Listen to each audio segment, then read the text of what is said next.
Nós vamos orar, agradecer a Deus, né? E vou chamar aqui o Carlos. O Carlos hoje vai trazer a palavra para a gente. Nós vamos orar por ele, pedir a Deus que abençoe, que fale, né, através da vida dele. Pastor Wesley está fazendo uma conferência em São Paulo. Domingo passado ele esteve falando na CEAC Vida Nações em Gramado e hoje ele está falando em São Paulo. Então, eu peço que os irmãos orem, ele está fazendo uma conferência lá, para que Deus abençoe, para que muitas vidas sejam tocadas. Domingo passado foi uma bênção, a igreja toda foi à frente, consagrando a vida ao Senhor, foi muito abençoado o culto. E hoje ele está em São Paulo, falando nessa igreja, né? Que Deus abençoe a vida dele lá em São Paulo, que muitas pessoas possam receber o Senhor Jesus e muitas pessoas possam consagrar a vida ao Senhor também. E a volta dele, né, ele volta amanhã, que os irmãos orem, né, para que dê tudo certo, que ele venha em paz. E vamos orar pelo Carlos, que Deus fale muito através da vida dele aos nossos corações, agora e à noite no Reconnect. Quem não tem vindo ao Reconnect, que possa estar vindo, né? Porque nós temos sido também muito abençoados. Vamos orar. Deus, em nome de Jesus, nós te agradecemos por esse dia, por esse culto. Eu quero pedir, Senhor, que o Senhor derrame o teu amor, a tua unção, a tua graça e misericórdia na vida do Carlos, que tudo que ele falar seja conforme a tua palavra, trazendo a cada coração aqui ânimo, entendimento da tua palavra, que ele possa ser muito usado pelo Espírito Santo. Pedimos pelo pastor Wesley, guarda a vida dele onde ele estiver, que muitas vidas sejam tocadas ali, através da vida dele, Deus. Em nome de Jesus, abençoe aquela igreja que está recebendo o pastor, que eles possam ser tocados também pelo Espírito Santo, que o Senhor possa trazê-lo em paz de volta também para casa e que nós possamos continuar servindo o nome do Senhor.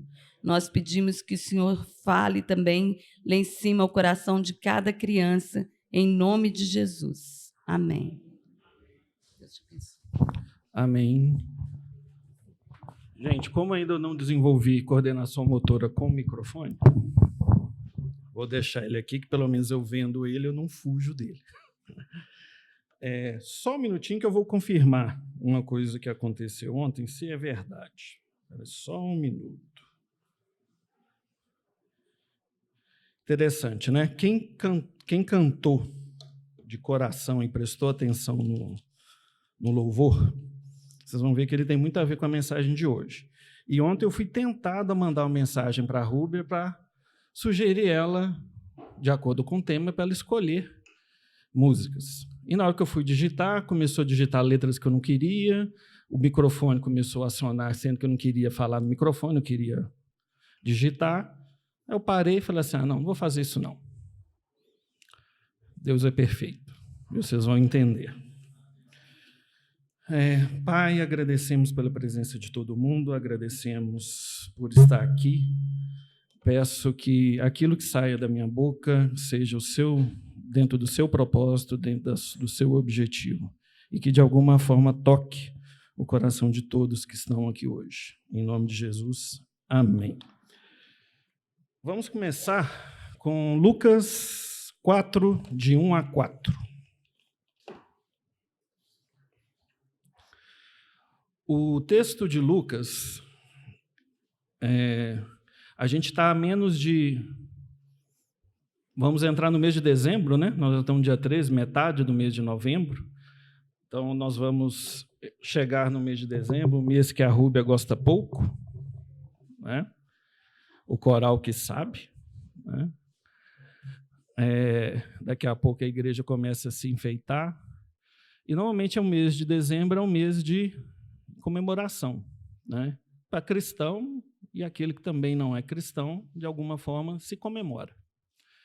E a mensagem de hoje é um pouquinho diferente, né? Eu vou tentar abordar um pouco diferente esse assunto. Lucas 4, de 1 a 4.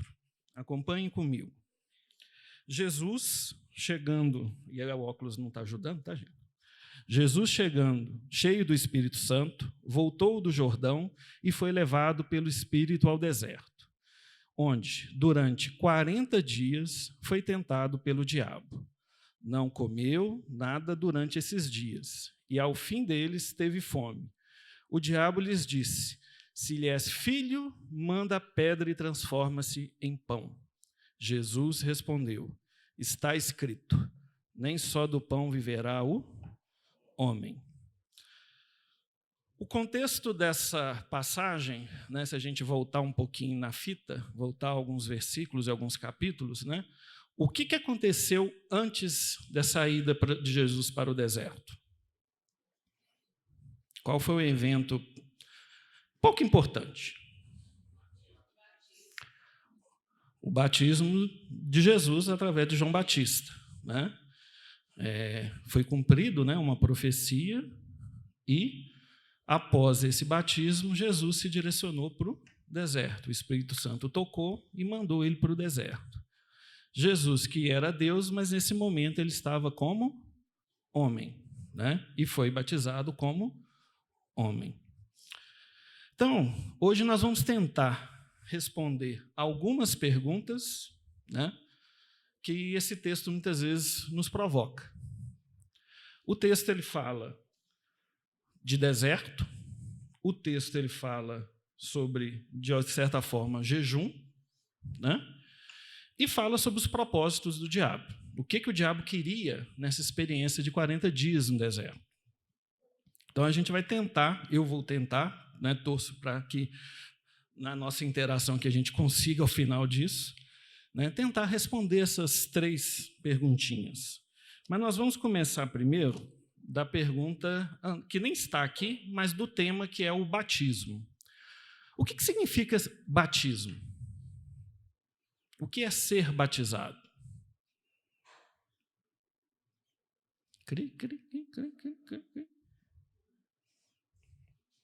Pastor Wesley está longe, tá, gente? Pode ficar relax. Vocês me ajudam. Aqui está tranquilo.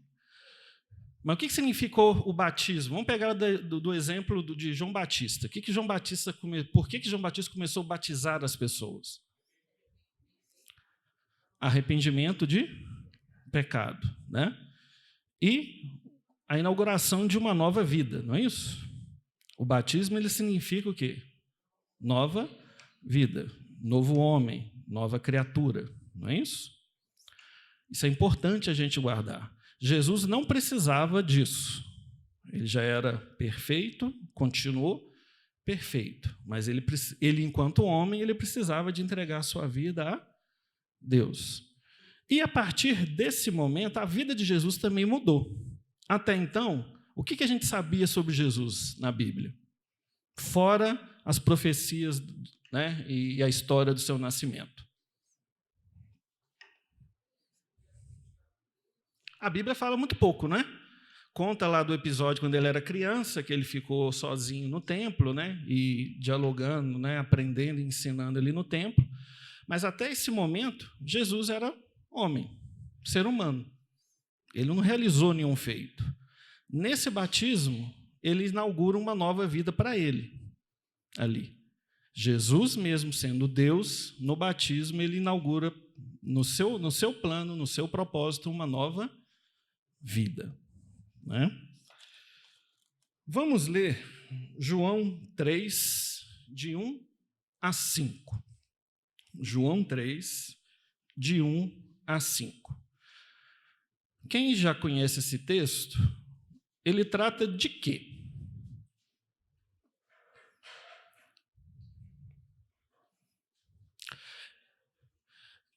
O texto já fala, já é dentro da fase onde Jesus já está operando e realizando milagres, né? As pessoas estão indo até ele, e esse trecho conta a história de uma pessoa muito especial na Bíblia, que é Nicodemos, né? Nicodemos, que era, né, uma pessoa de influência na sociedade, tinha vários sacerdotes ali que estavam achando aquele processo de Jesus muito estranho e até errado, né, e tentavam de todos os jeitos ali, né, arrumar uma forma, né, de pegar Jesus pelo contrapé, né, e derrubar. Mas Nicodemos ele foi tentado, ele se incomodou. A gente não sabe exatamente se o propósito da pergunta aqui foi totalmente puro. Pode ter um pouco de sarcasmo também, né? Uma pessoa que chega para você e fala assim: a sua salvação é nascer de novo. Beleza? Se a sua mãe está do lado, ela não vai gostar muito dessa ideia, não, né? Porque se já foi difícil lá atrás, imaginem, Josimar, nós dois voltando para o ventre da mãe, coitado. Da minha mãe, ainda bem que minha mãe não veio hoje aqui. É de assustar. Então, você não sabe se até que ponto foi um sarcasmo, se até que ponto foi uma pergunta inocente, mas a pergunta ela é pertinente. Como nascer de novo? Então, o que o texto fala sobre isso? Havia um fariseu chamado Nicodemos, uma autoridade entre os judeus. Ele veio à noite e disse: Mestre, sabemos que ensina do porte de Deus, pois ninguém pode realizar sinais milagrosos que está fazendo. Então, ele reconhecia aquela pessoa ali como o Messias, né? Diferente dos outros que achavam que era mais um, né, que estava profanando, né, maldizendo as Escrituras. Em resposta, Jesus declarou: digo a verdade, ninguém pode ver o reino de Deus se não nascer de novo. E Nicodemos deve ter estufado os olhos dele desse tamanho, né? Falou: mas como nascer de novo? Né? Não tem jeito, olha o meu tamanho. Né? Se a mãe do Nicodemos estivesse perto, ela já teria saído fora. Falou: estou fora disso aí. Né? Nasce sozinha aí de proveta, e eu não quero que você de volta para o meu ventre de jeito nenhum. Nicodemos então pergunta: como pode nascer sendo velho? Claro que não pode entrar pela segunda vez no ventre da sua mãe e renascer. A pergunta que Nicodemos faz, ela é um pouco até engraçada, né? Talvez pelo susto ele falou da boca para fora, ele nem pensou no que estava falando. Mas é uma pergunta que a gente tem que nos fazer. Todos aqui, e todos aqueles que aceitaram Jesus, já, mesmo quem ainda não batizou, já sabem que o propósito ao chegar no batismo é confirmar essa aceitação e se tornar uma nova criatura. Todos que estão aqui, que já foram batizados, já se tornaram nova criatura. E o corpo continua igual, né? Cabelo branco, quem tem, ficou. Quem não tem, continua não tendo. Quem está perdendo, continua perdendo, né? O corpo não muda. E aí, muitas vezes, a gente esquece desse detalhe, porque o nosso nascimento, nosso primeiro nascimento, raramente a gente lembra. Alguém lembra do momento em que nasceu? Só ouviu falar, né? Mas acredito que, ao nascer, vamos ver se a gente concorda com algumas coisas. Foi uma experiência suave na nave, como diz os jovens? Estava lá dentro do útero, tranquilo, né? Não estava mamando na boca porque não era o caso, mas já caía direto no estômago, nem esforço de mastigar precisava, quentinho. Aí tocou uma sineta, deve ter alguma mensagem lá, né? Chegou uma SMS, falou assim: hora de sair. Você juntou suas coisinhas lá e saiu. A mãe também já estava esperando, né? A mãe que acreditou na história da cegonha, né? Que a cegonha ia chegar e entregar o menino ali simplesmente. O parto não é uma coisa agradável para a mãe e para quem nasce. Para quem nasce, a pessoa está quietinha lá dentro, gente. 9 meses no sossego. Não ouviu briga de Lula e Bolsonaro, não ouviu briga de Cruzeiro e Atlético, não ouviu, né, que a cor melhor é tal e não é tal outra, né, não reparou na roupa que o irmão foi na igreja, né? Não teve nada disso. Talvez já reconhecia a voz da mãe e do pai, né? Josimar, né, Maicon, aí, os que são mais recentes, pais mais novos aí, devem já ter percebido. Quando chegava perto, ele se agitava, né? Ou quando ele estava agitado, colocava a mão, ele acalmava, né? Li e Benjamin talvez já conheciam. E aí, de repente, alguém dá uma descarga lá e sai o menino sendo puxado de perna, né, de ponta cabeça, e sai para fora aquele monte de luz, um monte de gente que ele não conhece, né? Vira ele de ponta cabeça, dá tapa na bunda dele, coitado. Fala assim, nasceu, está vivo, né? Com aquela carinha de joelho inicialmente, depois o joelho vai se mudando, o sangue volta a circular de uma maneira normal. Então, o parto não é algo fácil. E a dificuldade não termina aí. Na hora que ele precisava de comer, ele simplesmente comia. E aí, o Benjamin e a Lia lá, talvez, né, no início, olhava para os pais e falava assim, ué, cadê aquele negócio aqui que me alimenta? E sem entender, fala assim, eu vou chorar. E chora, né, Jucimar? Chora, né, Maico? Independente da hora, independente de onde está. É ele tentando se virar. A vida para ele começou, o que é bênção para os pais, para o menino ali, talvez no início não é tanto. Talvez por isso que Deus não faz a gente lembrar dessas coisas, né? Porque se a gente parar para lembrar, tem adulto hoje que se deixar ainda vive dentro do ventre da mãe, se é possível, né? A mãe está lá fazendo Todd para ele, está, né, lavando a roupa, passando.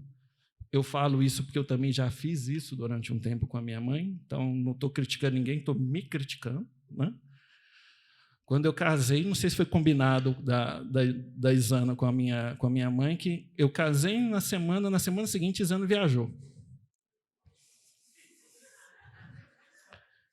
Eu olhei para casa e falei assim, e já tinha um cachorro, eu já tinha adquirido o combo do cachorro, que na cabeça da Isana tinha que ter um cachorro para fazer companhia para mim.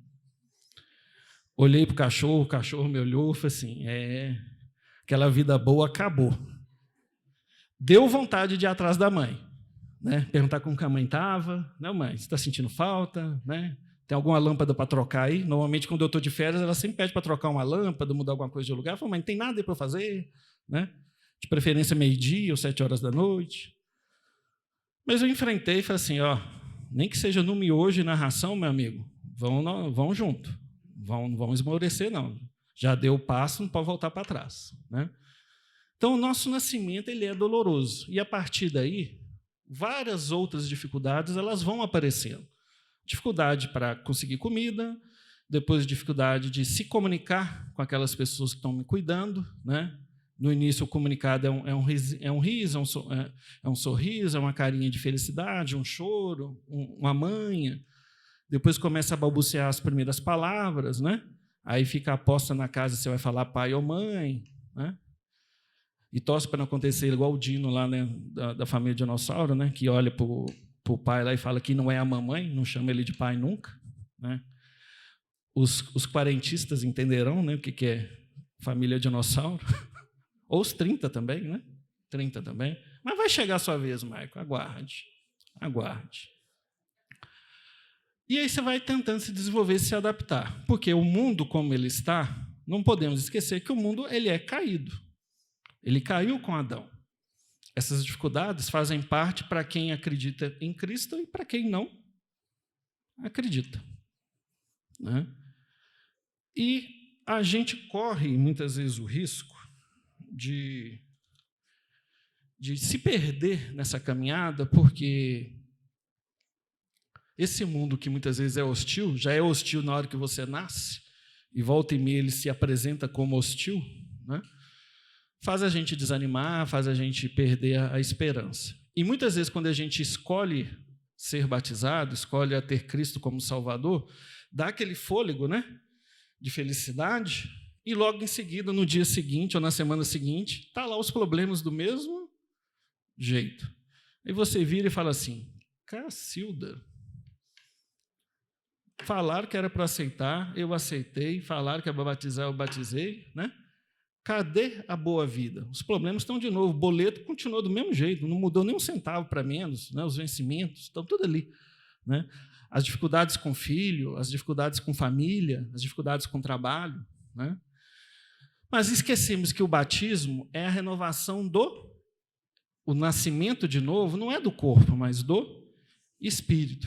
E talvez não exige mais energia do que no início. que quando a gente nasceu lá atrás, eram duas coisas novas, não era? Um espírito novo e um corpo novo. Agora, vamos dar eu como exemplo, né? Fui batizado com 42 anos de idade. Espírito 0, corpício de 42. Hérnia de disco, quem já viu aqui de vez em quando eu estou igual aqui, corcundinha, né? Todo empenado, não consegue carregar peso. O óculos troca, mas na hora de ler ainda tem dificuldade para ler.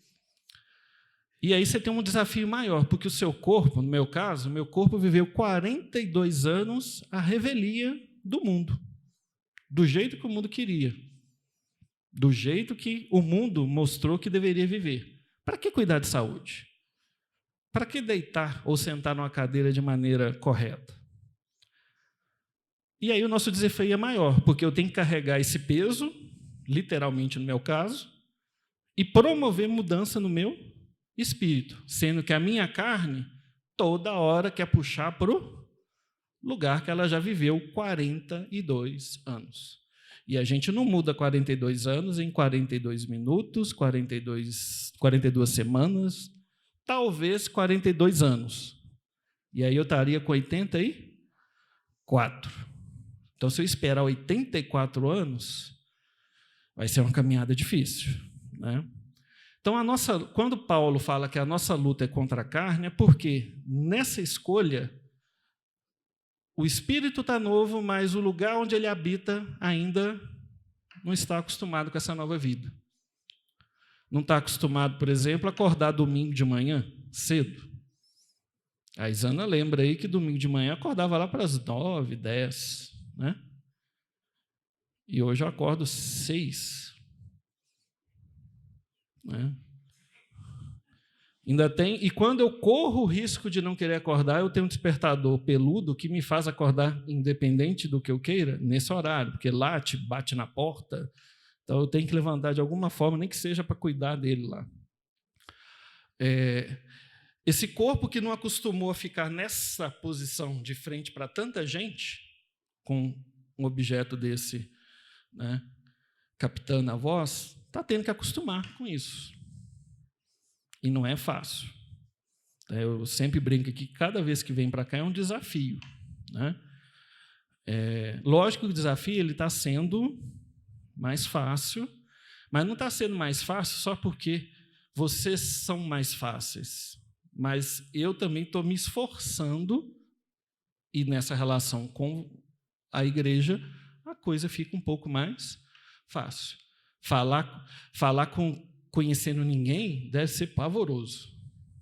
Então, falar conhecendo alguém, na hora da dificuldade aqui, eu dou uma olhada para a Isana que está ali, né? Dou uma olhada para a Iana, minha cunhada, gente boa, que está lá no fundo, né? Jucimar, Maicon, né? Irmã Nilzete, que apesar de pequenininha, dá para assistir daqui, né? Não dá para fugir. E aí, Sueli, aproveitando, agora você vai entender por que eu esqueci daquele detalhe. Entendeu? Depois vocês vão descobrir qual detalhe que é esse. Nascer de novo exige, então, um esforço. Nascer de novo. E é um esforço que você vai estar lutando não só contra o mundo, mas contra o seu próprio corpo, contra os seus próprios hábitos. E o que a gente pode fazer, então, para fazer essa reeducação? Uma das coisas que a Bíblia nos mostra para nos exercitarmos no nosso caminho espiritual é o jejum. Não é? O que Jesus foi fazer nesses 40 dias no deserto? Privado de comida e de água, ele foi fazer o seu jejum. Não é? E o que o jejum fez para ele ali? Se ele já era na forma humana, era Deus, mas era homem, se alguém tinha dúvida da capacidade dele de ser homem, o deserto ali e a privação de alimento fez ele se tornar mais homem ainda. Né? Imagina você andar 40 dias num lugar onde não tem água, não tem comida, sozinho. Só que ele não estava sozinho. tinha como diria minha tia, um burricido, cutucando ele a todo momento, né? Mas quando a gente faz o jejum, o que o jejum proporciona? Essa carne que ela está no seu vigor total, querendo aquilo que ela sempre teve, ela perde um pouco de força, não é? Quem já passou pela experiência de um simples resfriado ou gripe, não que você precise ficar acamado no hospital, mas aquele momento que você fica, né, como diria, uma rotação um pouco mais baixa, você fica mais reflexivo, você fica prestando atenção mais nas coisas à sua volta, né? Você começa a enxergar valor no que as pessoas estão te fazendo ali por você, coisa que na correria do dia a dia você não percebe, né? A doença também permite um pouco disso, mas o jejum é uma escolha sua em privar seu corpo de recurso, para fazer com que o seu espírito tenha a capacidade de se elevar e de se aproximar a Jesus, ou a Deus, né? Então, o jejum é uma prática. E na Bíblia a gente tem vários exemplos de prática nesse sentido, né? De outros personagens que jejuaram. Então, nós temos na Bíblia, aí, por exemplo, a passagem de Êxodo 34, 28, né? Quem conseguir acompanhar, lá fala o seguinte: Moisés ficou ali com o Senhor 40 dias e 40 noites, sem comer pão e sem beber água, e escreveu nas tábuas as palavras da aliança, os 10 mandamentos. Lógico que isso é uma forma, né, particular minha de olhar essa parte. Imagina se Moisés estivesse no seu pleno vigor. A cada mandamento, talvez ele ia começar a questionar a Deus do porquê daquilo. Filhos, quando pequenos, não questionam muito? Por que, mãe? Por que eu tenho que fazer isso? Por que eu tenho que fazer aquilo? Por que eu não posso fazer isso? Por que eu não posso fazer aquilo? Se ele tivesse na energia toda, esses 10 mandamentos iam render mais do que 40 dias e 40 noites, né? Ele ter jejuado é ele deixar o seu corpo em segundo plano e ouvir aquilo que Deus precisava de falar com ele e fazer o trabalho que ele precisava de fazer. Então, Moisés jejuou. Em Atos 13, 2, quem quiser anotar também, Atos 13, 2, lá fala o seguinte: enquanto adoravam o Senhor e jejuavam, disse o Espírito Santo: separem-me Barnabé e Saulo para a obra que os tenho chamado. O livro de Atos é um livro bem emblemático nessa relação de jejum, né? Jesus já tinha subido para o céu, já tinha deixado o Espírito Santo, e naquele momento quase todas as decisões que os apóstolos tomavam, eles faziam o uso do jejum por o Espírito Santo se manifestar, né? E guiar eles na melhor decisão, no melhor caminho que precisava ser feito. E nós temos, por exemplo, em 2 Samuel 12, 16 e 17, que fala assim: Davi implorou a Deus em favor da criança. Ele jejuou e, entrando em casa, passou a noite deitado no chão. Os oficiais do palácio tentavam fazer levantar do chão, mas ele não quis e recusou a comer.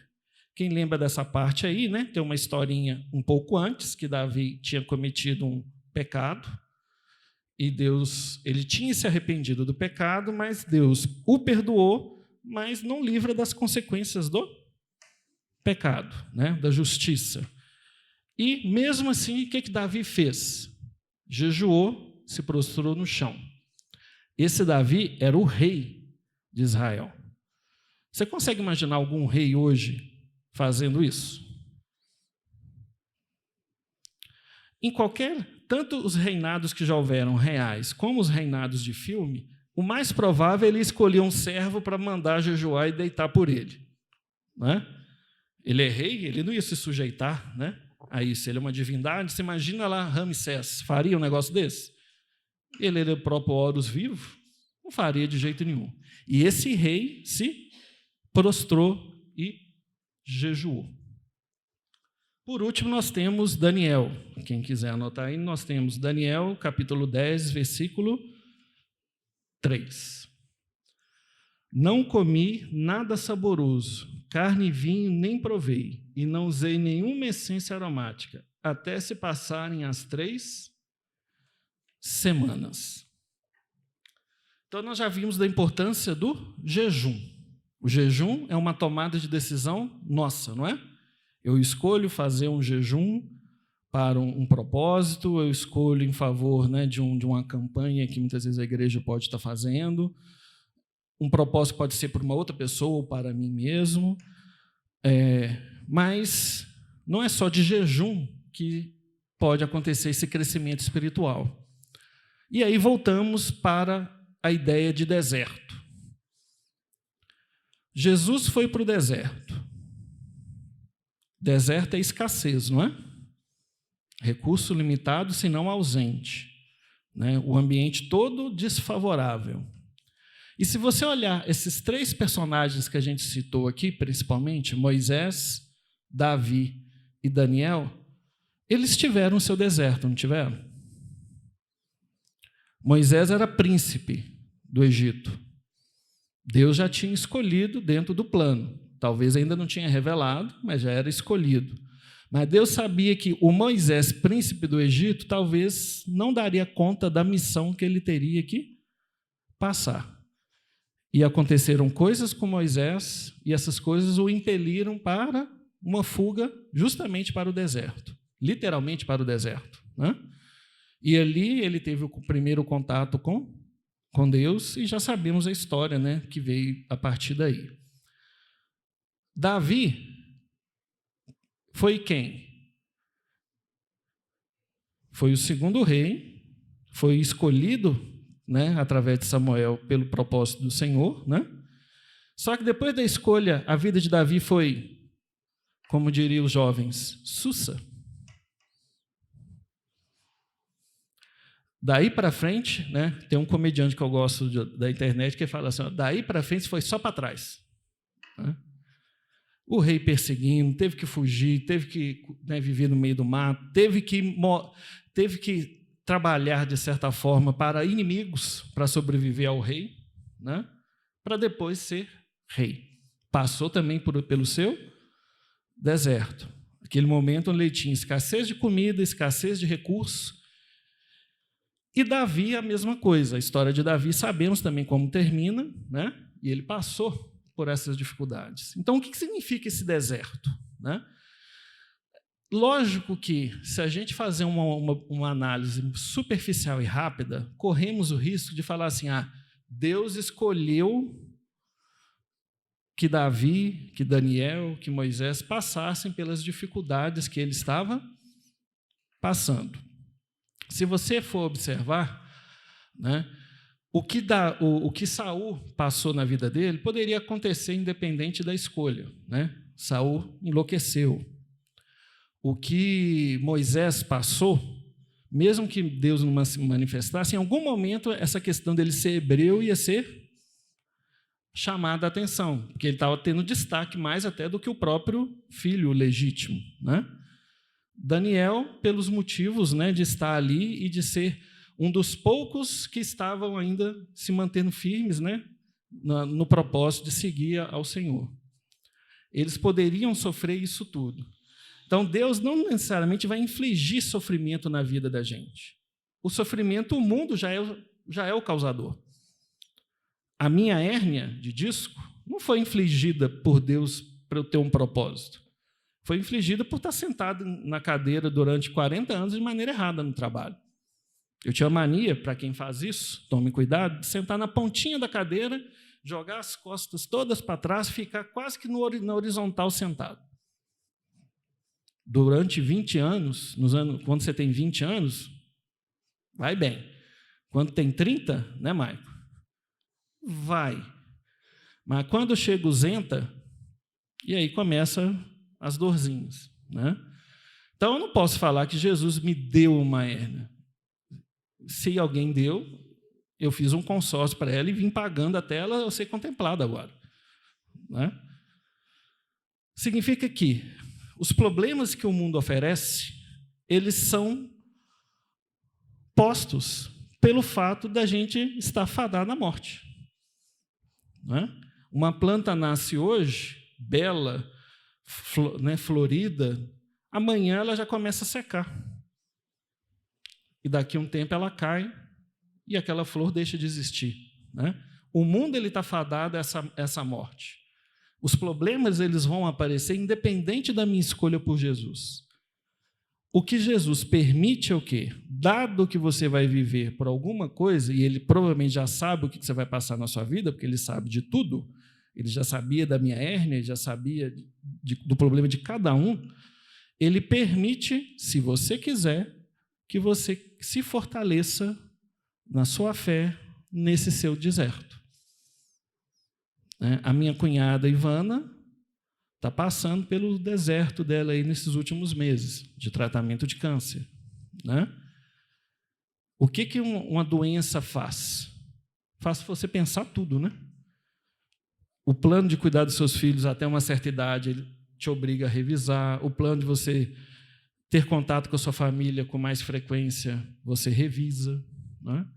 Então, o deserto, não o deserto escolhido pela gente, que é o jejum, mas o deserto que o mundo nos impõe, é também possibilidade de crescimento, é também possibilidade de fortalecimento da nossa fé, né? E a dor, ela faz parte. Depois da minha hérnia de disco, eu comecei a fazer 2 atividades radicais: pilates e acupuntura. Radicalíssimo. Minha cunhada lá começou também a fazer acupuntura agora. Aí você imagina, um cara desse tamanho deita numa mesa, a pessoa solta uma saraivada de agulha, espeta a agulha nas costas todas. Aí eu lembro que em algum momento da minha vida eu olhava alguém fazendo isso e falei, mas que coisa idiota. Que trem nada a ver. Eu nunca vou fazer isso. Olhava que o pessoal pondo ventosa, né? Os corredores pondo ventosa. Falei, não, mas que trem maluco, já dói muito a vida, eu vou pôr ventosa. E a segunda parte de você fazer a acupuntura é que depois que tira a agulha, põe a ventosa no lugar, para dar uma sugadinha naquele furinho que foi feito. Radical. Para mim, um autêntico sedentário é muito radical para mim. E depois vai fazer pilates, né? Que é uma academia em câmera lenta, né? Que é fazer abdominal em pé, de uma posição que você não percebe, na hora que você está vendo, você está fazendo abdominal e cansando do mesmo jeito, né? Sai todo mole, todo solto para o pilates, volta igual o Robocop para casa, né? Todo dolorido. A gente aceita esse tipo de dor. Quem se propõe a fazer uma atividade física, aceita que você vai ter que fazer seu músculo sofrer. E o que é ganhar musculatura? É você bater no seu músculo de uma maneira tão incessante que ele vai, ao se curar, se desenvolvendo. Você sai pingando da academia e sai rindo daqui a aqui. E muitas vezes a gente entra na igreja, toma lá as surrinhas que o pastor aqui na frente, né, dá, e ao invés de sair sorrindo, a gente sai... Mas não vou voltar amanhã, domingo que vem, não, porque me bateu forte. Você deixa lá o professor de educação física te bater, você deixa a acupuntura fincar a agulha, você deixa o professor de matemática te esfolar para ensinar uma equação lá de x mais y igual a z. Lembra daquela piadinha que está rodando na internet, né? Que a matemática era muito fácil quando 1 mais 1 era 2. Na hora que puseram letra no meio, tumultuou tudo. A gente aceita sofrer por vários motivos. E valoriza esse sofrimento físico por vários motivos, para esses ganhos de saúde, de melhoria, mas o sofrimento espiritual, para o seu crescimento, a gente não tolera. Mas o seu corpo, ele não quer que você sofra, porque para ele tá bom, tá ótimo. Para que mexer? Né? Aquela musiquinha lá da Gabriela, né? Eu já nasci assim, vou morrer assim, vou ser sempre assim. Gabriela, para que mexer? Só que o batismo exige que você mexa o seu espírito. E o seu corpo não vai querer mexer. Mas quando o seu corpo te ordena mexer, você vai. Para ficar bonito, para o vestidinho descer bonitinho, para a calça não ficar apertada, dividindo a barriga em duas, eu topo. E falo da barriga porque a carrego a minha aqui ao longo de toda uma vida aí. Né? Não toda a vida, mas grande parte dela. Né? Ela vai embora, de repente ela volta, como ela voltou. Né? Então, gente, a gente tem que estar mais disposto a esse tipo de sofrimento. A gente tem que estar mais disposto a esse sofrimento que gera fortalecimento da sua fé, do seu espírito. E, para isso, temos que nos mover. Temos que fazer algo que foge da nossa rotina. Porque a nossa rotina ela já foi implantada para cada um aqui 20, 30, 40, 50, 60 anos. E Deus está querendo mudar seu espírito agora. Se deixar no ritmo do seu corpo, não muda. E o que é o plano de diabo nisso tudo? Qual que é o plano do diabo? O diabo vem para roubar, matar e destruir. Só que para ele conseguir essas três coisas, normalmente ele usa de um artifício que é iludir. Então, qual que é a ilusão? Que se eu já sofro muito no mundo, a igreja tem que me dar paz. Eu não posso ir para a igreja também sofrer. Já sofro na academia, já sofro na faculdade, já sofro no trabalho, já sofro com meus filhos. Eu vou na igreja também para sofrer? Lógico, gente, que ninguém quer entrar. O objetivo nosso não é entrar dentro do templo e sair, né, empenado, todo torto, caído. Mas é nos forçarmos a mover. Então, sair de um templo onde o pastor te incomodou e você ficou até com um pouco de raivinha do que o pastor falou contigo, é seu músculo espiritual sendo exercitado. Por que você ficou com raiva? Por que aquilo te incomodou?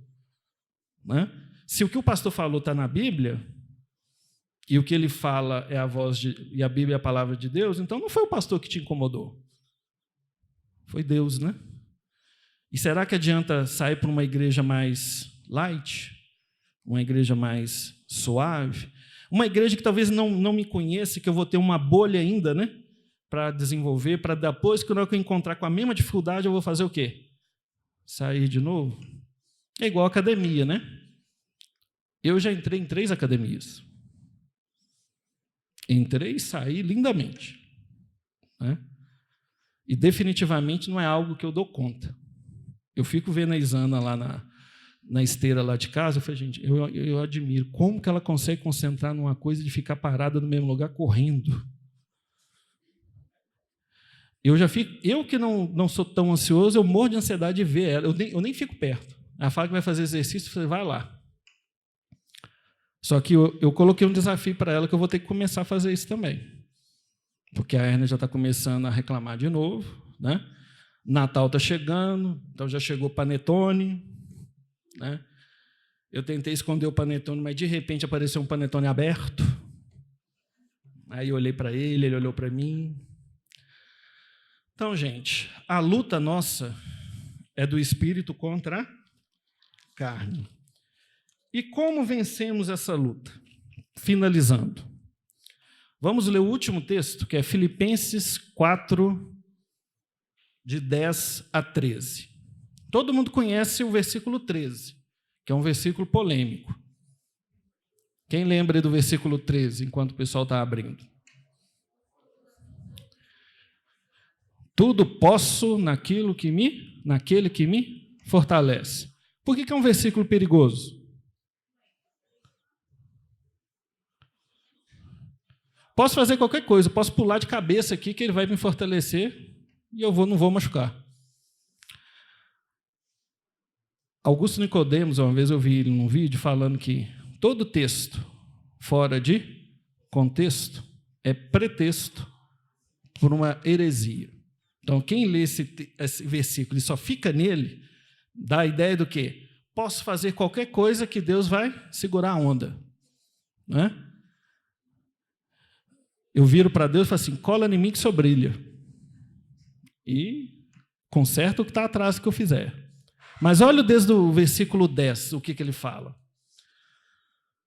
Alegro-me grandemente ao Senhor, porque finalmente vocês renovaram o seu interesse por mim. De fato, vocês já se interessaram, mas não tinham oportunidade para demonstrá-lo.